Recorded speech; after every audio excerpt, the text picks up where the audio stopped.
Good morning mga boss. Bali, upgrade natin itong ating speaker. Kasi mabilis na siyang malobat. Upgrade natin yung kanyang battery. Ayan, kita nyo. 300 mAh yung kanyang battery. Upgrade natin. Ayan. Kinalas ko na siya. Ito siya. Meron siyang BMS. Ayan.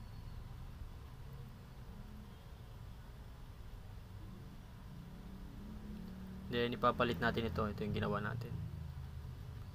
O ayan. Kinabit na natin yung BMS tapos yung kanyang mga wire. Bali sasalpak na lang natin yan dito.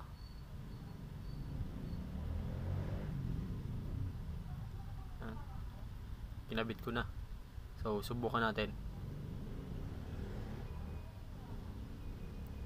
Yo. Okay. Goods. Gumagana na siya. Wow.